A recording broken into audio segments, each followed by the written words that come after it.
저는 함께 봉독한 말씀을 통해서 막힌 우물을 다시 파는 신앙으로이라는 제목으로 주님의 말씀 나누고자 합니다. 요즘 사람들의 큰 고민 중에 하나가 번아웃입니다. 번아웃. 일도 관계도 심지어는 믿음 생활조차 한때는 뜨거웠는데 어느 순간부터 이유를 알 수 없는 피로감과 무기력이 찾아옵니다. 왜 이렇게 힘들까? 내가 예전 같지 않다라는 생각이 들게 됩니다. 미국의 심리학자인 크리스티나 마슬락은 번아웃에 대해서 이렇게 정의했습니다. 번아웃은 직장에서의 만성적인 대인관계적 스트레스에 대한 장기적인 반응을 나타내는 심리적 증후이다. 네, 어렵죠? 네. 열정이 사라진 것이 아니라 지속적인 에너지의 누수로 인해서 내면의 샘이 말라버린 상태. 그것을 말하고 있습니다. 그렇습니다. 우리의 영혼에도 이런 일이 일어납니다. 우리의 믿음의 샘과 기쁨의 샘과 사랑의 샘이 한때는 솟았었는데 지금은 그 자리에 흙먼지만 가득한 것처럼 느낄 때가 있습니다. 처음 예수님을 만났을 때의 감격이, 처음 교회 사역을 시작했을 때의 그 기쁨이 세상의 염려와 또 비교의식 속에서 상처와 피로 속에 점점 메워져 버린 것입니다. 그런데 오늘 말씀에 등장하는 이삭도 그런 상황에 놓여 있었습니다. 그가 가는 곳마다 하나님의 복이 임했지만 그 복을 시기한 블레셋 사람들이 이삭의 우물을 모두 다 막아버린 것입니다. 마치 세상이 우리의 기쁨을, 우리의 믿음을, 우리의 열정을 하나씩 메워가는 것처럼 말입니다. 그러나 이삭은 거기서 멈추지 않았습니다. 그는 막힌 우물들을 다시 파내갔습니다. 오늘 하나님께서 우리에게도 동일하게 말씀하십니다. 너의 영혼에 막힌 우물을 다시 파라. 내가 그곳에서 다시 우물을 솟게 하겠다. 메마른 땅, 갈라진 땅 위에서 한때 풍성이 솟아올랐던 생명의 물이 막혀버린 그 자리에서, 그리고 그곳에서 다시 삽을 들고 흙을 파내는 사람의 모습, 바로 그것이 오늘 본문 속의 이삭의 모습이며 동시에 오늘날 신앙이 막히고 또 기도가 막히고 관계가 막힌 우리 자신의 모습을 비추는 거울이기도 합니다. 본문이 시작되는 26장, 창세기 26장은 이렇게 말합니다. 1절의 말씀인데요. 함께 읽어볼까요? 아브라함 때 들었던 흉년이 다시 그 땅에 찾아들었습니다. 그래서 여러분, 다시라는 단어가 중요합니다. 다시. 신앙의 여정 속에서 기근은 한 번으로 끝나지 않습니다.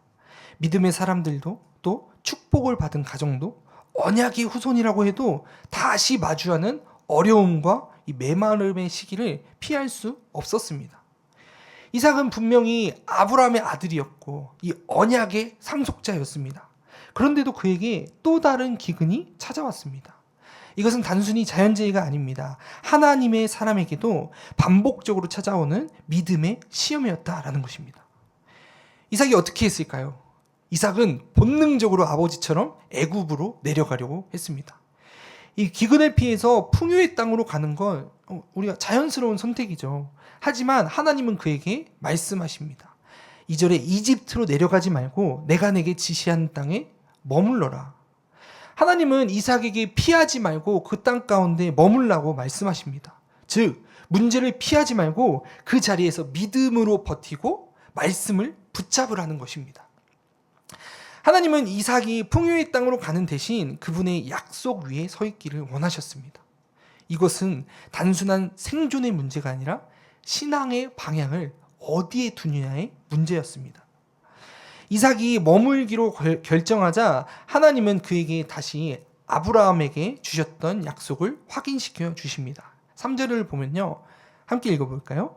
이 땅에서 계속 살면 내가 너와 함께 하겠고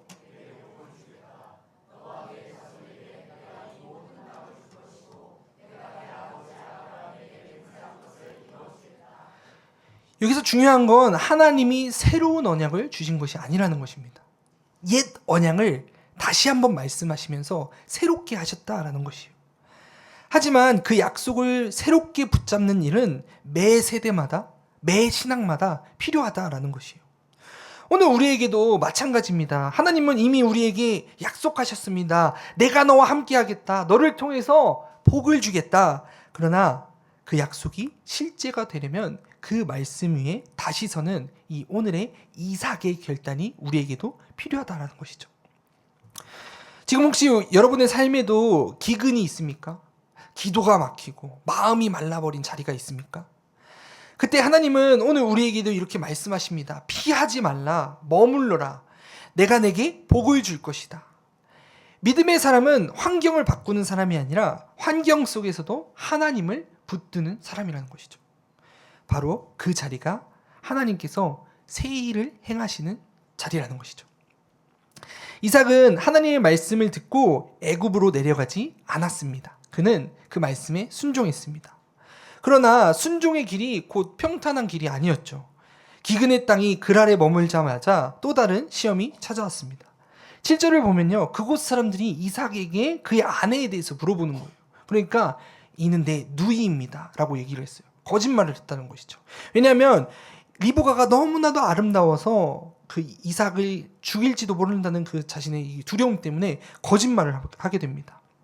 여러분, 얼마나 그 인간적인 선택입니까? 네.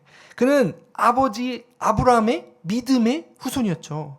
그럼에도 불구하고 이 두려움 앞에서 그는 그의 신앙을 흔들리게 되었다는 것이죠. 믿음의 사람도, 하나님의 약속을 받은 사람도 현실의 위협 앞에서는 여전히 연약한 존재라는 것을 보여줍니다. 이삭은 하나님의 약속을 들었습니다. 내가 너와 함께 하겠다. 내가 너에게 복을 주겠다. 그럼에도 불구하고 이 눈앞에 자신을 위협하는 사람들에게 현실의 위협이 하나님의 말씀보다 더 커 보였다는 것이죠. 여러분, 두려움이 찾아올 때 우리의 신앙은 시험받습니다. 기도하던 자가요, 침묵하게 되고요. 말씀을 붙들던 손이 느슨해집니다. 하나님의 약속이 실제보다 작게 느껴질 때 우리는 이삭처럼 그 거짓으로 자신을 보호하려는 유혹에 빠지게 된다는 것이죠. 이 이삭의 부족함에도 불구하고 하나님은 그를 포기하지 않으십니다. 그는 실수했지만 하나님은 그 언약을 변하지 않았습니다. 8절을 보면요, 어느 날 블레셋 왕이 이삭이 아내 리브가를 껴안고 있는 것을 보게 됩니다. 이 장면은 그냥 실수가 아니에요. 하나님께서 인도하시는 것이에요. 하나님께서 이삭의 실수를 드러내시고 그의 두려움을 회복시키는 방법이었습니다. 그러면서 아비멜렉이 이렇게 이야기하는 것이에요. 10절에 보면요, 내가 어쩌려고 우리와 이렇게 함께 우리에게 말했느냐. 백성 가운데 누군가가 내 아내와 함께 누웠더라면 어떻게 할 뻔했냐. 하마터면 너 때문에 우리가 죄를 지을 뻔했다. 이방 왕의 입술을 통해서조차 하나님은 언약의 가정을 보호하신다라는 것이죠. 하나님은 자신의 약속을 위해 때로는 믿지 않는 자들의 입도 사용하시죠. 이삭은 거짓으로 자신을 지키려고 했지만 결국 그를 보호한 것은 바로 하나님의 주권이었습니다. 우리 인생도 마찬가지입니다. 때때로 우리는 스스로를 지키려다 더 큰 두려움에 빠집니다. 하지만 진정한 보호는 우리의 꾀가 아니라 하나님의 은혜에서 시작된다는 것을 기억하십시오. 하나님은 연약한 믿음의 사람도 지키시고 실수한 자도 다시 회복시킨다는 사실을 기억하시는 저와 여러분이 되길 간절히 축원합니다. 두려움은 늘 우리 곁에 있습니다. 자녀의 미래가 걱정되기도 하죠. 건강도 두려움으로 찾아오죠. 재정적인 문제도 있죠. 우리의 관계의 문제도 있죠. 이 모든 영역에서 우리는 불안을 느끼게 됩니다. 그럴 때 하나님이 말씀하십니다. 애굽으로 내려가지 말라. 내가 너에게 복을 주겠다. 하나님의 약속은 현실의 불안보다 크고 그분의 보호는 우리의 실수보다 강합니다. 그러므로 오늘 여러분의 마음에 두려움으로 막혔다면 그곳이 바로 하나님이 우물을 다시 파라 하시는 자리라는 것이죠.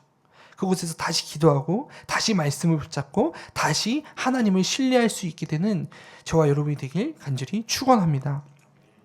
이삭은 실수도 했지만 결국 하나님의 말씀에 머물렀던 사람입니다.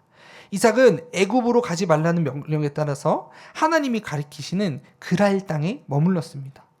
그랄은 그저 그 풍요로운 땅이 아니었습니다. 기근이 찾아왔고요. 지나가던 사람들은 이렇게 그곳을 떠나던 때였습니다. 그러나 이삭은 하나님의 말씀 때문에 그곳에 머물렀습니다.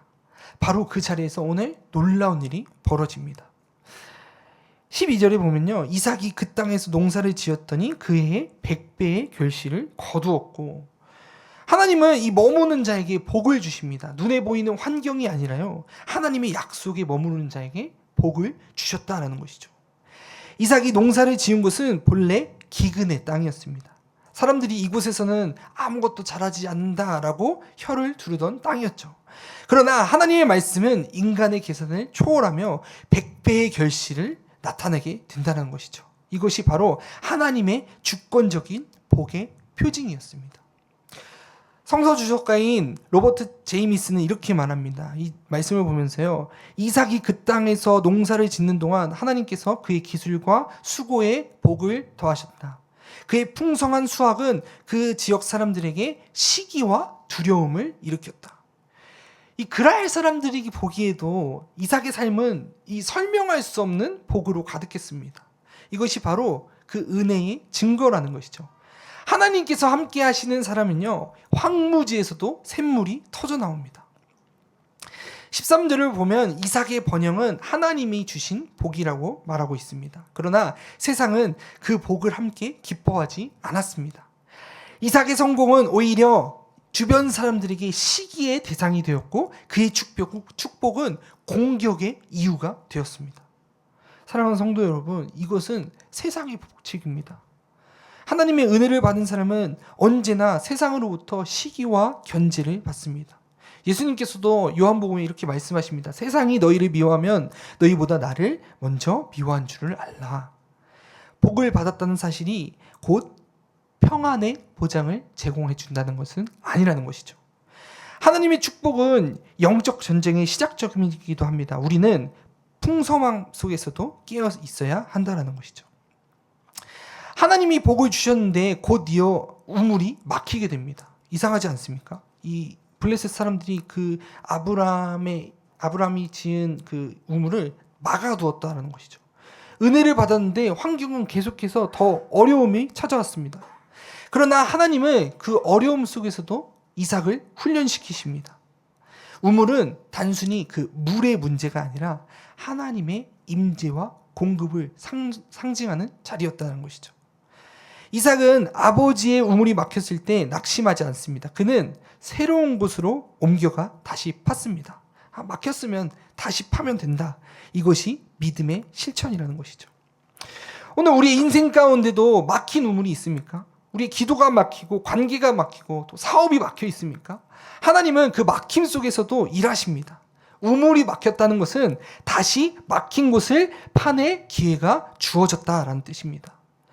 하나님은 여전히 그 땅에서 복을 주시며 이삭이 떠나지 않고 그랄에 머문 것처럼 우리도 하나님 약속 안에 머무르며 다시 파내야 한다라는 것이죠. 우리 15절의 말씀을 함께 읽어보겠습니다. 시작. 블레셋 사람들인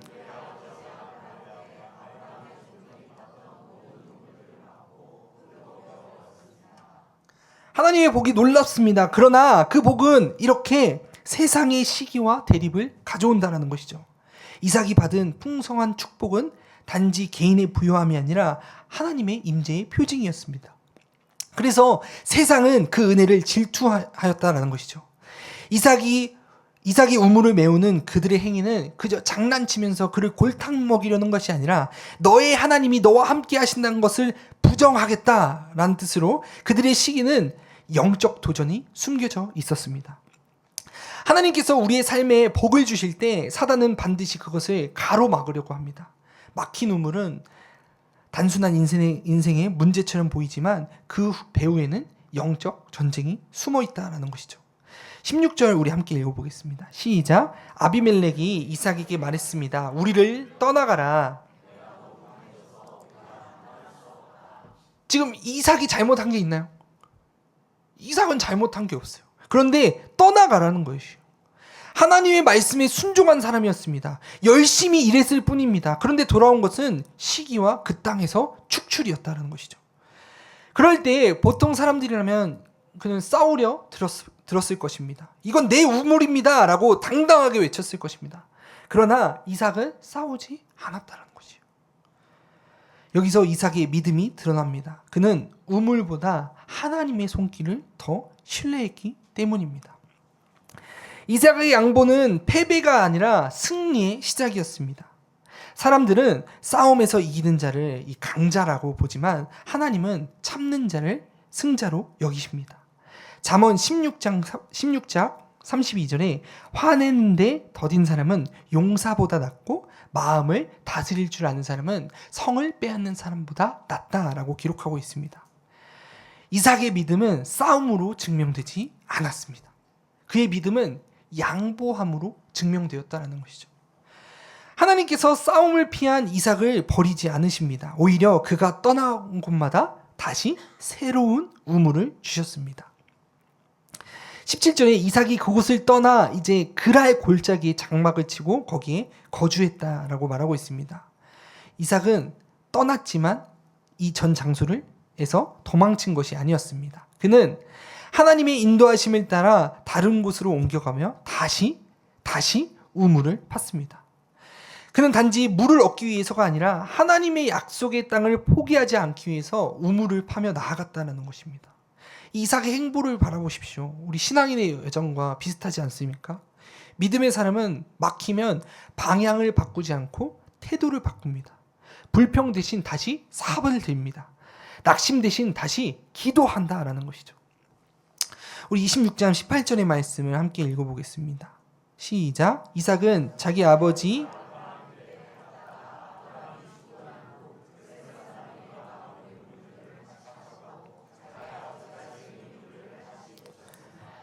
그는 다시 삽을 듭니다. 그는 다시 그곳을 파냅니다. 다시라는 말은 신앙의 힘입니다.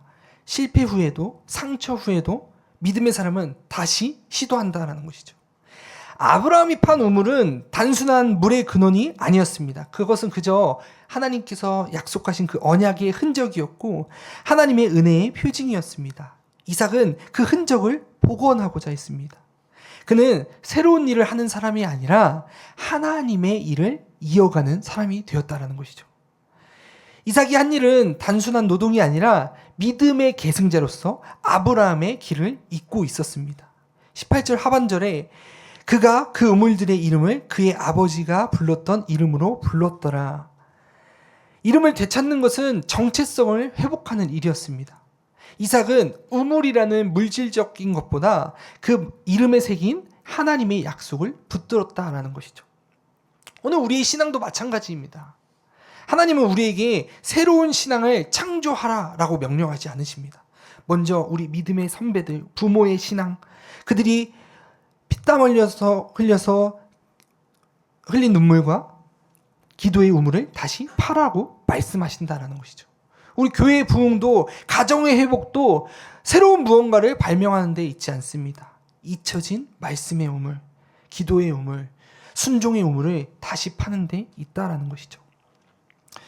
혹시 여러분의 마음속에도 오래전 막혀버린 우물들이 있지는 않으십니까? 예전에 하나님을 뜨겁게 만났던, 하나님을 뜨겁게 사랑했던 그 마음들, 기도의 자리에서 눈물 흘렸던 그 열정, 그것이 어느 순간 흙으로 덮어버려졌다라는 것이죠. 바쁜 일상과 상처와 사람들의 시선이 그 흙을 덮어버렸다라는 것이죠. 오늘 하나님께서 우리에게 말씀하십니다. 그 우물을 다시 파라. 은혜는 사라진 것이 아니라 단지 막혀 있을 뿐입니다. 이제 이동하여서 그가 첫 번째 우물을 만나게 됩니다. 20절에 보면요. 그곳의 목자들이 이삭의 목자들과 다투며 이 우물은 우리의 것이다 하였으므로 이삭이 그 우물을 에색이라 불렀으니 이는 그들과 그와 다투었기 때문이다. 이삭은 아버지 아브라함의 우물을 다시 팠지만 그는 금세 또다시 갈등의 현실을 맞이하게 됩니다. 이 에색이라는 뜻은요, 다툼, 분쟁을 의미합니다. 이삭이 자신이 수고하여서 판 그 우물에서 또 다른 이들이 나타나 이건 우리의 것이다, 이건 내 것이다 라고 말하면서 억울한 일을 겪게 되었습니다. 하나님의 약속을 붙들고 분명히 순종했지만 그 결과가 어떠했나요? 평탄했나요? 아니요, 평탄하지 않았다는 것이죠. 믿음의 길 위에도 분명히 분쟁이 있을 수 있습니다. 은혜를 받았다고 해서 세상 사람들이 박수 쳐주지 않는다는 것이죠. 오히려 하나님의 복을 받은 그 자리에서 시기와 갈등이 시작되었습니다. 이삭이 잘못한 것이 있나요? 없습니다. 그럼에도 불구하고 그는 분쟁을 피할 수 없었습니다. 왜 하나님은 이런 상황들을 그에게 허락하셨을까요? 첫 번째로 믿음을 연단하기 위해서입니다. 하나님은 이삭에게 우물의 축복보다 우물을 파든 믿음을 그 시간 가운데 가르쳐 주셨다는 것이죠. 두 번째로는 성숙한 신앙으로 인도하시기 위함입니다. 하나님은 이삭이 싸워 이기는 법보다 양보하고 떠나는 법을 먼저 배우길 원하셨습니다.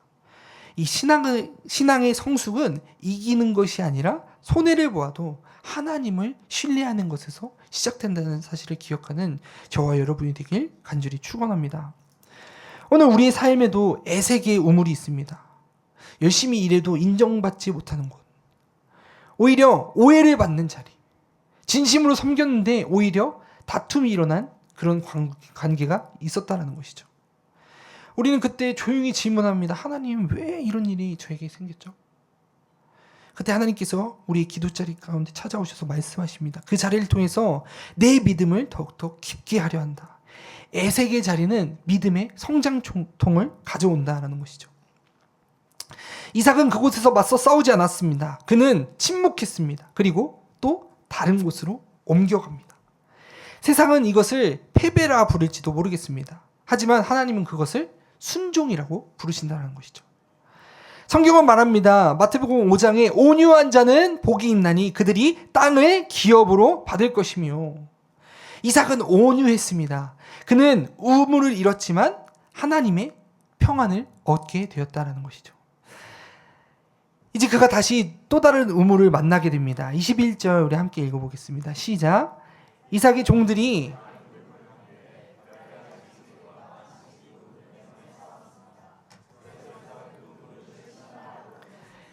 이삭이 분명히 첫 번째 우물인 에색을 포기하고 새로운 자리로 옮겼습니다. 그는 새로운 땅에서 또다시 우물을 파냈습니다. 그런데 놀랍게도 또다시 다툼이 일어납니다. 이 신나라는 단어는요, 적대, 미움, 방해를 뜻합니다. 에색이 단순한 다툼이라면 신나는 더 깊은 적대감과 악의적 방해를 나타낸다는 것이죠. 이제 이삭의 믿음은 더 강한 시험으로 들어가게 되었습니다. 이삭의 삶을 보십시오. 마치 이 시험의 계단을 오르는 사람과 같습니다. 한 계단을 넘으면 끝나는 것이 아니라 더 깊은 단계로 나아가게 된다는 것이죠. 우리의 신앙생활도 그렇지 않습니까? 우리가 한번 순종했다고 해서 모든 시험이 끝나는 것이 아니었습니다. 왜냐하면 때로 하나님께서는 같은 시험을 반복해서 이루시기 때문입니다. 우리가 그 안에서 우리가 발견해야 할 자기중심성, 불신, 조급함을 조금이라도 정련해 나가시기 위함이었습니다. 이삭은 이 신나라는 우물 앞에서 또다시 억울한 상황을 맞게 되었죠. 하지만 그는 싸웠을까요? 싸우지 않았을까요? 싸우지 않았습니다. 그는 또 조용히 자리를 떠나게 됩니다. 이 장면에서 우리는 이삭의 성품을 보게 됩니다. 그는 세상적으로 보면 소극적이고 조금은 약해 보일지도 모르겠습니다. 그러나 하나님이 보신 이삭은 강한 사람이었다는 것이죠. 온유는 약함을 나타내지 않습니다. 온유는 하나님을 신뢰하기 때문에 스스로 억제할 수 있는 강함이 드러나 있다는 것이죠. 이삭은 자신의 힘으로 싸우지 않고 하나님께서 일하시도록 자리를 내어드린 것 뿐입니다. 오늘 우리의 삶에도 신나의 우물이 있습니다. 신앙생활을 잘하고 있다고 생각했는데 또다시 갈등이 일어나고 또다시 오해받고 또다시 막히는 순간이 찾아오게 된다는 것이죠. 그때마다 우리는 낙심합니다. 왜 또입니까, 하나님? 하지만 하나님께서 말씀하십니다. 아직 내 안에 불순물들을 정련하고 있다. 하나님은 단 한 번의 승리보다 반복되는 순종 속에서 진짜 믿음을 세워 나가신다는 것이죠. 많은 사람들은 이러한 시험을 겪게 되면 하나님이 나를 버리신 것 같다라고 얘기할지도 모릅니다. 하지만 오늘 성경은 반대로 말합니다. 히브리서 12장의 말씀인데요. 함께 읽어보겠습니다. 시작. 또한 여러분은 하나님께서 아들들을 대하듯이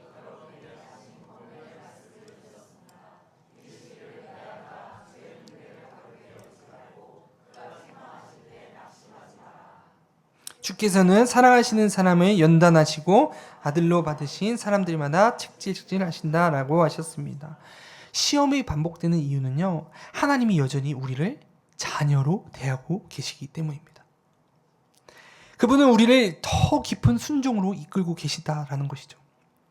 그리고 이제는 그가 세 번째 우물을 맞이하게 됩니다. 22절에요. 이삭이 거기서 옮겨 다른 우물을 봤더니 그들이 다투지 아니하였으므로 그 이름을 르호봇이라 하여 이르되 이제는 여호와께서 우리를 넓게 하셨으니 우리가 이 땅에서 번성하리로다 하였더라. 드디어 다툼이 멈췄습니다. 이삭의 세 번째 우물은 더 이상 뺏기지 않았습니다. 그는 그곳에서 그 이름을 르호봇이라고 불렀습니다. 이 르호봇은요, 넓은 곳, 공간의 열림이라는 뜻입니다. 계속 막히던 길이 열렸고 계속 다투던 땅이 이제는 평안해졌다라는 것이죠. 이삭은 이 모든 것을 자기의 노력이나 지혜의 결과로 보지 않습니다. 그는 고백합니다. 이제 여호와께서 우리를 넓게 하셨으니 우리가 번성하리로다. 하나님께서 이삭에게 세 번의 좌절을 겪게 하십니다. 그는 억울하게 빼앗기고 또 다시 밀려났습니다. 그리고 결국 하나님께서는 그 과정을 통하여서 르호봇으로 이끄십니다. 르호봇은요, 단순히 물이 나온 장소가 아닙니다. 그곳은 하나님의 때와 방식으로 열린 자리라는 것이죠. 하나님이 여시면 막을 자가 없고 하나님이 막으시면 열 자가 없습니다. 이삭은 사람과 다투지 않고 대신 하나님이 여실 때까지 기다렸다는 것이죠. 그 믿음이 르호봇의 은혜를 보게 하였습니다.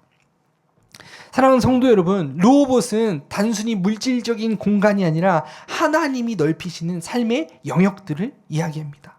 막혀있던 관계가 회복되는 자리, 눌려있던 마음이 자유를 얻게 되는 자리, 멈춰있던 사명이 다시 열리는 자리라는 것이죠.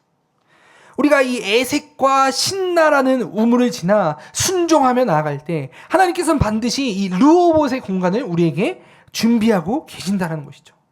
이삭은 한 번도 싸워서 이긴 적이 없습니다. 그의 전략은 싸움이 아니라 포기와 순종이었습니다. 그러나 결과적으로 그는 누구보다 더 큰 승리를 경험하게 됩니다.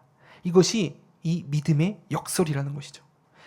싸움의 결과가 승리가 아니라 순종의 결과가 승리를 제공해 준다는 것이죠. 이삭은 물리적으로는 계속해서 그가 밀려났지만 영적으로는 점점 더 하나님께서 주시는 넓은 자리로 들어가고 있었습니다. 르호봇은 하나님께서 이제 충분히 배웠구나, 이제는 내가 그곳에 머물러라 라고 말씀하신 장소가 되었다는 것이죠. 르호봇의 우물을 판 후 이삭은 마침내 평안을 경험하게 됩니다. 그때 하나님께서 이삭에게 나타나셔서 이런 신비한 일을 약속하셨습니다. 함께 읽어볼까요? 24절의 말씀입니다. 그날 밤 여호와께서 이삭에게 나타나 말씀하셨습니다.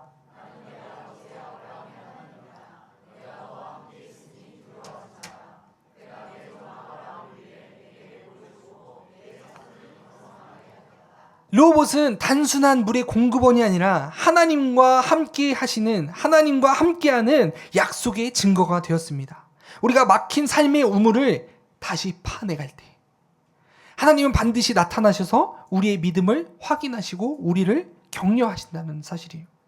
이삭은 이전에도 두려움 속에서 그의 아내를 누이라고 속였습니다. 비참하죠. 다툼과 좌절을 경험한 사람이었습니다. 하지만 르호봇에서는요, 두려움을 이기고 하나님을 신뢰하고 하나님을 경험하게 됩니다. 이는 믿음의 결단이 인내를 낳고 인내가 복을 가져오는 원리를 보여주게 되는 것이죠. 우리의 삶에서도 동일하게 적용됩니다. 막힌 우물 앞에서 우리가 포기하지 말고 하나님이 여실 때까지 우리의 믿음을 지켜나가는 저와 여러분이 되길 간절히 축원합니다. 르호봇에서 우물을 판 후 아비멜렉이 이삭을 찾아오는 장면이 나옵니다. 28절 29절의 말씀인데요. 그들이 대답했습니다. 우리는 여호와께서 그대와 함께하는 것을 우리는 보게 되었습니다. 그래서 우리는 우리들 사이 곧 우리와 이삭 사이에 맹세가 있어야겠다라고 생각했습니다. 우리는 그대와 언약을 맺었으면 합니다. 우리가 당신을 건드리지 않고 항상 잘 대해주고 평화롭게 보내주었던 것처럼 당신이 우리를 해치지 않게 말입니다. 당신은 여호와께 복을 받은 사람입니다. 세상에서 이렇게 고백하는 것이요. 아비멜렉과 그의 장관들은 이삭의 성공과 평안을 통해서 하나님의 존재를 인정하게 됩니다. 이는 단순한 경제적, 정치적 이유가 아니라 하나님께서 함께 하신다는 증거를 세상 사람들이 보게 되었다라는 것이죠. 우리의 신앙은 개인적 체험이지만 주변 사람들에게도 영향력을 미칩니다. 우리가 하나님과 함께 걷고 믿음의 결실을 보이면 그것이 타인에게 증언이 되어준다라는 것이죠. 이스라엘 역사 속에서 하나님은 한 세대를 통해서 다음 세대에게 신앙을 이어주십니다. 이 창세기 26장의 말씀은 이삭은 아버지 아브라함에게 주신 하나님의 약속을 경험하며 또 계승하는 것을 나타내고 있죠. 흉년으로 어려움을 겪는 상황에서도 이삭은 하나님을 의지하게 됩니다. 그는 애굽으로 내려가지 않고 하나님이 준비하신 곳으로 믿음으로 정착합니다. 이것은 오늘날 우리에게도 중요한 교훈을 주죠. 어려움 속에서 하나님은 이미 준비하신 길을 믿고 우리가 그것을 선택할 때 그 선택 위에 하나님은 충만한 은혜와 사랑을 더하신다라는 것입니다. 오늘 말씀을 마무리하고자 합니다. 우리가 이 땅에서 살아가는 동안에 하나님의 약속의 자녀로 살기 위해서는 우리는 계속해서 연단을 받습니다. 때로 우리는 애색이라는 다툼을 만날지도 모릅니다. 그리고 우리는 때론 신나라고 하는 미움과 방해를 당할지도 모릅니다. 하지만 우리는 그 연단을 통해서 하나님께서 인도하시는 곳으로 나아가게 될 것입니다. 우리가 겸손하게 온유하게 순종할 때 우리가 그곳으로 나아가게 될 것입니다. 우리는 결국 르호봇의 은혜를 만나게 될 것입니다. 그때 하나님을 경험하시는 다시 막힌 우물을 파며 하나님을 만나는 저와 여러분이 되길 간절히 축원합니다.